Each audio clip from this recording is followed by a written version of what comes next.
안녕하십니까. 호텔 인적 자원 관리 수업을 맡은 김호성 교수입니다.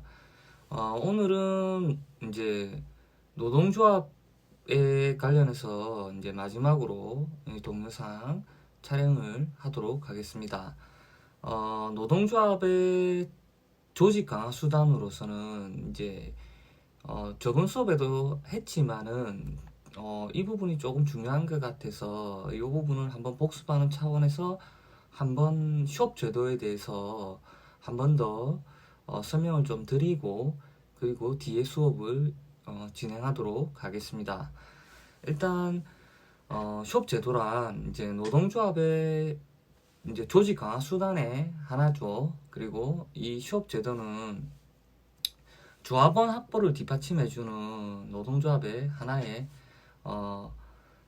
제도이죠. 그런데 이제 이 수업 제도에는 여러 가지 수업이 있는데 그 중에서 이제 여러분들께서 제일 이제 주의 깊게 아셔야 될 게 오픈 수업 제도라는 게 있습니다. 저번에도 말씀드렸지만 오픈 수업 제도는 이제 어떤 거냐면 종업원 자격과 조합원 자격이 무관한 것으로 이제 종업원하고 종업원은 당연히 이제 사용자, 즉 이제 호텔의 오너가 뽑겠죠. 근데 이제 조합원은 말 그대로 내가 조합원에 가입을 함으로써 조합원 자격이 생깁니다. 노동조합에 가입함으로써.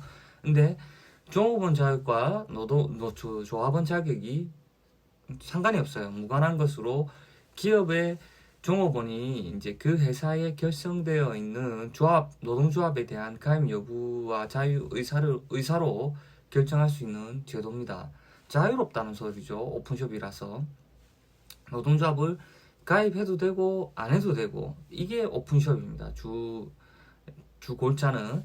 근데 종업원 자격과 조합원 자격과는 이제 서로 관계없기 때문에 조합원, 비조합원을 불문하고 똑같이 고용의 기회가 부여된다.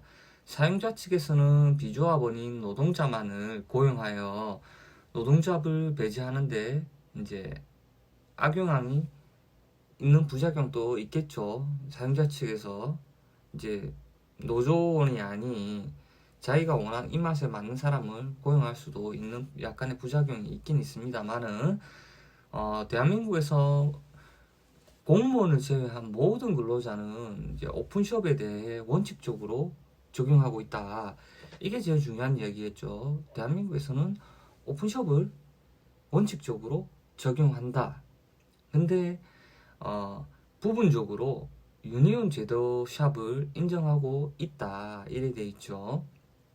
이 부분에 대해서는 바로 뒤에 설명을 드릴게요. 유니온 숍 제도에 대해서. 자, 유니온 숍이란 채용은 자유이나 채용 후 조합에 가입하지 않으면 해고가 된다. 이거는 무슨 소리냐면 아까 오픈숍은 누구나 이제 내가 가입할 수 있고 안 할 수 있고 자유롭죠. 내가 회사에 취업해서 내가 노동조합에 가입 안 했다고 해서 회사에서는 너 노동조합에 가입 안 했으니까 나가라 이렇게 할 수가 없습니다. 근데 또 사용자 측에서는 당연히 그걸 바라고 있고요.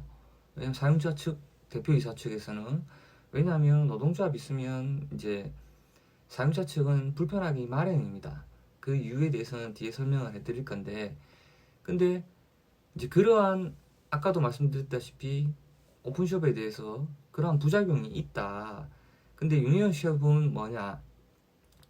채용은 오너가 네가 알아서 하세요. 근데 단지 채용 후에 노동조합에 가입하지 않으면 이 사람을 쓸 수가 없다. 노동조합에서 그렇게 노동조합과 사용자 측이 협정을 맺은 거죠. 이게 유니온숍입니다. 네, 그렇게 되면은 이제 사용자 측에서 많이 불편을 하겠죠. 근데 그 이유가 사용자가 이제 종업원을 고용할 때는 아까도 말씀드렸지만 자유입니다. 근데 일단 채용이 되면 반드시 노동조합에 가입하여야 하며 조합원으로부터 제명 탈퇴한 자는 회사가 해고해야만 한다는 것이 이제 노동협약상의 조항이죠. 유니온 제도의 주골자입니다. 노동조합에 유지 확대를 기여하기 위한 제도입니다. 당연히 근로자가 사용자의 입장을 눈치를 보기 마련이죠. 내가 회사에 들어갔는데 나 노동조합에 가입하고 싶어도 사용자가 너는 노동조합 가입하면 약간의 불이익을 줄 거야 라는 눈치를 주면 당연히 기존에 노동조합이 있다 하더라도 가입하기가 힘들겠죠. 그래서 이제 유니온시업 제도를 부분적으로 인정하고 있는 겁니다. 그 정부에서도 그렇고. 근데 이게 왜 어떻게 유니온시업 제도를 하냐면 협정에 의해서 노사 간의 협정에 의해서 유니온시업을 할 수 있지만 법으로 정해놨죠. 노동조합이 전체 근로자의 3분의 2 이상인 경우에 노동조합이 대표해 유니온시업 협정의 효력을 발생한다라고 되어 있습니다. 그러면 오픈숍으로 출발을 하더라도 오픈숍 제도는 누구나 가입할 수 있는 제도로 해서 이제 조합이 탄생을 해서 이제 예를 들면 조합이 결성이 되어가지고 시작을 하죠. 근데 그 시작할 때 모든 노동자가 다 가입을 하고 시작하지는 않죠. 그래서 노동조합을 가입할 때 조금씩 노동조합을 만들어서 조금씩 가입 원수를 늘려가서 결국에 전체 회사 인원이 100명이라면 그 100명의 3분의 2 이상이 노동조합에 가입이 된 회사에는 노동조합이 그냥 대표해서 유니온시업을 우리 하겠다라고 하면 그냥 유니온시업 제도가 되는 겁니다. 그냥 인정해 주는 겁니다. 유니온시업 제도를. 그렇게 되면 모두가 3분의 2 이상 가입하면 모두가 자동적으로 유니온시업 제도가 되기 때문에 모든 근로자가 유니온시업 제도가 되겠죠. 오픈숍으로 출발하더라도. 내용이 그 내용입니다. 앞서 오픈숍에 대해서 설명을 좀 드렸지만 근데 대한민국 공무원은 예외입니다. 이렇게 되지 않는다. 참고해 주시고요. 그리고 이제 또 다른 거 클로즈드 숍이 있겠죠. 클로즈 숍이란 채용도 조합원에 국한이 되어 있고 조합을 탈퇴하면 해고가 된다. 그러면 아까 유니온시업 제도는 채용은 자유로우나 채용 후에 조합을 가입하지 않으면 해고가 되는 것이고 헷갈리겠죠? 클로즈숍이란 이거는 채용도 조합원에 국한되어 있다. 이게 뭐지? 이렇게 생각하실 수 있습니다. 앞서 오픈숍이나 유니온숍은 그냥 처음에 그냥 종합원으로 들어가서 노동조합에 다 가입할 수가 있고요. 근데 오픈숍은 노동조합에 가입해도 되고 안 해도 되고 옵니다. 근데 유니온숍은 3분의 2 이상이 다 가입됐기 때문에 자동으로 니는 여기 들어올 때는 그냥 조합원이 아닌 상태에서 그냥 사용자 뽑아서 들어왔지만 노동조합에 가입을 안 하면 니는 해고가 사유가 된다는 소리죠. 법적으로. 그 오너가 나는 니 나가지 말고 내 옆에 있어줘 해도 조합원에 노동조합에 가입되지 않으면 나가야 된다는 소리죠. 근데 클로즈 숍은 자세히 들여다보면 채용도 조합원에 국한되어 있다. 이건 뭐지? 사람들이 하실 거예요.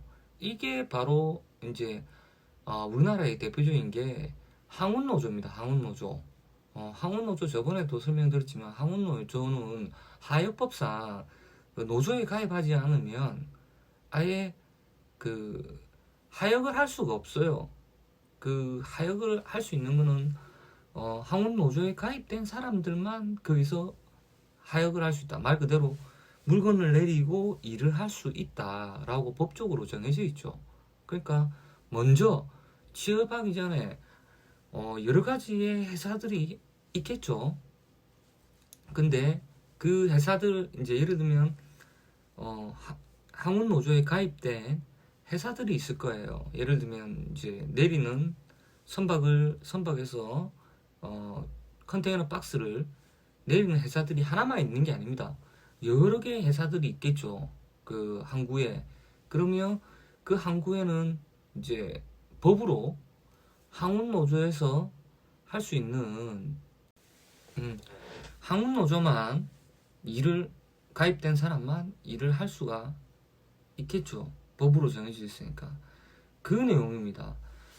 클로즈 숍이란 먼저 내가 이 회사에 면접 보러 가기 전에 한국노조에 가입이 되어 있어야 됩니다. 그리고 면접 볼 때 난 한국노조에 가입이 되어 있고 내가 다 되어 있으니 이 회사에 넣어주세요. 아니면 노조가 알아서 어느 회사에 비어 있으니까 노조원이 가입이 먼저 하고, 그리고 가입하면 노동조합에서 이쪽 항운에 이쪽 하여가는데 회사에 자리가 비어 있으니 너가 글로 가라 라고 하든지 그런 시스템으로 되어 있다. 제가 말한 게 100%는 그 시스템이 전반적인 내용은 아닐 수도 있습니다만은 제가 주위에서 들어본 결과 그렇다라고 합니다. 왜냐하면 폐쇄적이죠, 한국노조란 게. 그리고 근로자를 고용할 때 아까도 말씀 제일 중요한 게 노동조합임을 고용 조건으로 내세우는 제도가 클로즈 숍입니다. 나중에 자세하게 또 말씀을 드릴게요. 그리고 에이전시 숍이란 게 있어요. 에이전시 숍은 이제 조합원 신분은 아니더라도 모든 종합원에게 단체 교섭의 당사자인 노동조합이 조합비, 즉 이제 모든 이제 단체에서는 활동을 하려면 회비가 필요하겠죠. 조합도 한 단체지 않습니까? 회지 않습니까? 그러면 거기에 대한 이제 노동조합장이라든지 위원장이라든지 이런 사람들이 가서 회사를 조합원들을 위해서 막 움직일 때는 당연히 돈이 필요하겠죠. 그래서 노동조합이 회비를 비노조원에게도 회비를 징수할 수 있는 하게 할 수 있는 제도가 에이전시 숍입니다. 노조의 단체 교섭과의 결과가 비노조원에도 혜택이 돌아가는 현실에서 에이전시 숍은 이제 노조의 덕을 노조가 가입된 사람들이 회비를 걷어서 그 회비를 가지고 그 노동조합이 운영이 되겠죠. 그 운영이 되면 노동조합장이 그 조합장이라든지 위원장이 가서 막 대표해서 그리고 또 그 연예된 그 조직에서 단체 협상을 통해서 임금 협상이 이루어져서 임금이 다들 올랐어요. 그러면 그 혜택은 조합원만 돌아가는 게 아닙니다. 비조합원도 가입하지 않은 조합원도 당연히 급여가 같이 상승되겠죠. 그렇게 해서 비노조원들도 수혜를 누리기 때문에 누구도 수혜를 누리지 않느냐라는 의미에서 세상에는 공짜가 없겠죠. 그래서 비노조원들에게 회비를 강제로, 난 조합원이 아니지만 그 조합원이 회비를 걷는 제도가 에이전시 숍입니다. 아시겠죠? 그리고 프레퍼렌셜 숍이란 게 있는데 이거는 변형적인 숍이죠. 이거는 채용에 있어서는 노동조합에게 우선을 주는 제도입니다. 그러니까 꼭 노동조합이 아니라도 사용자 측에서 할 수는 있겠죠. 근데 이거는 채용에 있어서 노동조합에게 우선순위를 준다. 이 말은 현대차가 이렇게 하고 있죠. 현대자동차 노조가. 그래서 노조에서, 그러니까 예를 들면 제가 저번에도 설명드렸지만 사측에서 한 60% 뽑을 수 있다. 예를 들면 그러면 40% 정도는 노동조합에서 뽑을 수 있습니다. 이러한 것들이 프레퍼런셜 수업입니다. 자, 우리 회사에서 100명을 뽑을 건데 그럼 사측에서 60명 뽑을게. 우리가 사용자 측에서 60명 뽑을 테니까 너 측에서도 그럼 이제 너가 같이 일할 거니까 일정 비율을 너가 선택을 해라, 추천을 해라 라고 하는 게 프레퍼런셜 숍이죠. 그래서 이것도 예전에 한때 현대자동차에 노조가 막강했죠. 지금도 막강하죠. 그러면 거기다가 하나의 병폐지만 노조의 비리도 생기는 게 이러한 이유 때문입니다. 조금 참고하시고요. 요런 게 있다.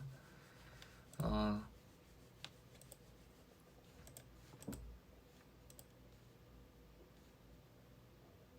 그리고 메인터넌스 숍이라는 게 있습니다. 요거는 뭐냐면 조합원 유지 숍 제도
보험회사처럼 돈을 걷어서 운영을 하는 겁니다. 그게 택시 공제라고 보시면 돼요. 그래서 사고가 나면 해준다. 공제해서 택시는. 그리고 버스도 마찬가지입니다. 버스도 보험 가입 대상이 아니에요. 보험회사에서 인수를 안 해줍니다. 왜 안 해주냐면 보험회사에서는 사고율이나 그리고 보상의 단가 자체가 하기에는 약간의 껄끄러운 면도 있고 자기네들 봤을 때는 보험회사도 윤을 남겨야 되는데 공제는 윤을 남긴다는 개념은 아닙니다. 여러분들이 나중에 보시면 알겠지만 그래서 그러한 것들 때문에 버스도 보험 인수가 안 되는 케이스들이 많겠죠. 그게 안 된다고 보시면 돼요. 그래서 버스는 또 공제해서 우리가 하겠다라고 되어 있으니까 공제해서 운영을 한다. 그 말은 우리가 직업적으로 일을 하다가 버스 운전을 하다가 사고가 났어요. 그러면 거기에 대해서 돈을 걷어서 해결해 준다. 이러한 부분들이 공제라고 보시면 되겠습니다. 그리고 버스뿐만 아니겠죠. 여러분들 그것도 있습니다. 농협도 다 조합원들이 그러니까 여기서 똑같습니다. 조합원이란 개념이 나오죠. 농협, 새마을, 금고 이러한 것들도 조합원이 주가 되겠죠. 신용협동조합도 조합이니까 말 그대로.